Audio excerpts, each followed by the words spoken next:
Welcome to Awakening Streams, the podcast of One River Zen Meditation Center in Ottawa, Illinois. Hosted by Sensei Michael Brunner. Learn more, donate, and practice with us at oneriverzen.org. So the Shōyōroku, or the Book of Serenity, is a collection of 100 cases. It's when you're about 2/3 of the way through your training, you'll be in this text. This is the 63rd case, and it's called Joshu Asks About Death. Joshu asked Toshi, when one who has experienced the great death returns to life, then what? Toshi said, it's not permitted to go at night. One must get there in the daylight.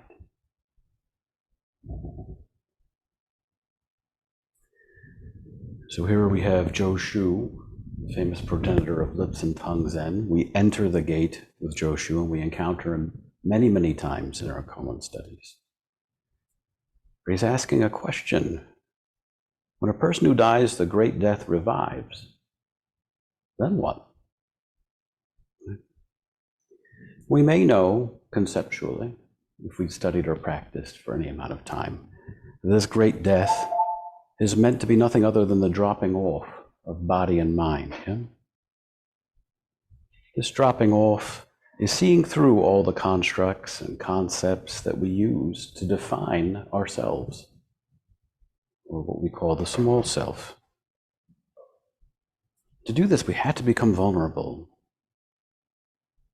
We had to look closely at ourselves. Many years ago, I remember I was working as a director at a small but growing firm in Chicago when I finally received word I was being promoted to vice president. And I was in my early 30s. Well, hello. I don't think this is where you're meant to be right now. He wants to hear my story. I was in my early 30s, and I was at the apex of everything I had set out to accomplish, right? Maybe we could give him back to Mom. Just a moment, folks. All right. So where was I in my epic tale of... Oh, yes. So I received word I was being promoted to vice president. And I was in my early 30s, and this is everything I'd set out to accomplish. Everything up until that time in my life had been about more, right? But more never seemed to help. I really had nowhere to turn. I couldn't figure out why more wasn't working. But I was confident in the story that I had written about myself. Right? A story that knew everything there was to know. Some of it, maybe I would admit that I didn't know precisely, but I knew what was in that. I knew what I didn't know, right? And I was having a lot of trouble at the time. So I decided that if I went to a Zen center, maybe I could figure out what it was that I hadn't yet acquired. If I had that one last piece of the story, then the puzzle would be complete. Everything would make sense. So I embarked on the journey that many of you have begun, right? But it didn't take long for me to see that there was something very different about this practice. I was asked to look within, but I didn't feel I needed to do that, right? I already had the title. Right? I was in my 30s. I was at the height of my working powers, right? I had money. There was nothing inside that was missing. I just needed the last piece of the story. Maybe it was enlightenment. Maybe it was just this understanding of what it was all about. But I was forced to look within. And I met some things there that I wasn't very comfortable with, right? I met a young, scared boy of a man who didn't want anybody to figure out I was swimming in water that was way over my head. That I was using people and using substances and anything else I could to fill gaps in my story, to fill gaps in my narrative, to create more solidity, to create more confidence. When I looked at it closely, I discovered the story was a lie. As I began to continue to open up to it, I saw it wasn't just a small lie, it was actually many nested layers of lies. There was the story I told others about who I was to hide who I really was. Then there was the story I told myself about why I needed more, why I deserved more. But even that didn't make sense. So when I finally looked closely at all of these disjointed things or facets of my life, I began to see past the story. And I realized that the story had its genesis in the expression of I. And in that moment, in that flash, you become aware that there is nothing needed. That it's all right here. There's no one to want and nothing to have. They're all just idols of the discursive mind. And there's a taste of freedom. There's a taste of things opening up in this death of the self. But that's not the whole story, right? I began to become aloof to the story. Right? Well, if it was all just a story, then I would just stop telling the story. So work didn't matter so much. Neither did money. Neither did my spouse at the time, or for that matter, my children. I just needed to sit. If I sat, I would see. And I paid. There were some consequences here for this withdrawal. But I thought, if I just sat more, dropped off more, right, then my nature would show through and I'd be rescued. This is a place they call Zen sickness. Colloquially, it's also known as spiritual bypass, right? And this causes a grasping of its own.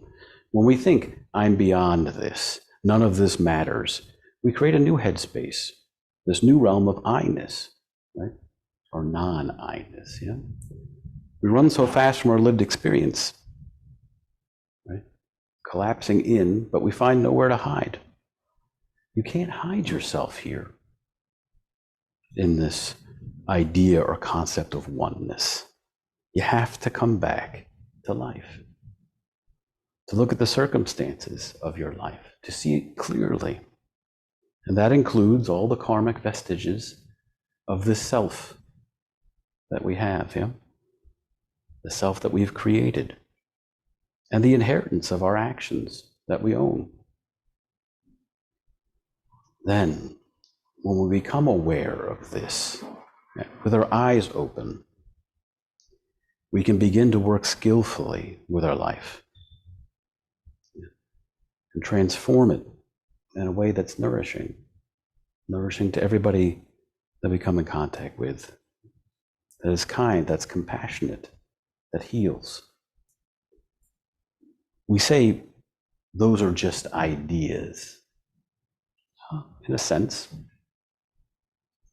But when we see them for what they are, and we lose ourselves in our activity, then this constructed self can point clearly as a way to manifest our intentions. Yeah? Then we live. We die so we can live. It's about being playful, being creative, being joyful, being the medicine. Be what the karmic circumstances need to transform the suffering that we come in contact with into compassion. Actually begin to enjoy your life. Yeah? Have fun with it. Even all the things right now that we consider to be a bore or drudgery, right? Really appreciate them. Appreciate that argument with your spouse. Yeah? Appreciate those undone chores. Really look for those vestiges of self-importance. Those are always fun. You have a really good time looking at that, standing and looking in the mirror. Don't even get me started with this, right? So, treat your life with care and live skillfully. Use your time well.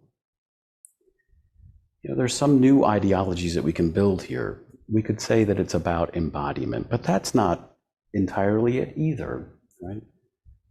It's not about doing precisely what our body says or what feels right all the time, right? It's just another way of getting stuck. We were trapped in our discursive mind. We can be trapped in our somatic mind as well, our somatic self as well. Instead, be what is needed. Rise to the circumstances. Be right here, right? And do it now. This is it. This is no dress rehearsal, right? And you're the one. So if it's going to happen, it's going to be through your activity and your dedication.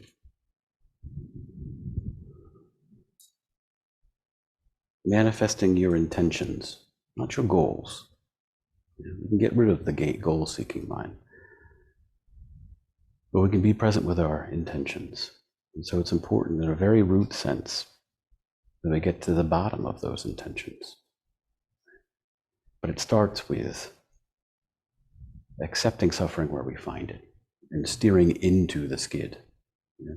We feel ourselves going off the track. Yeah. We don't run away from suffering. We dive right into it. Thank you for joining us. If this podcast was meaningful to you and supported your practice, please give us a hand by joining us at oneriverzen.org.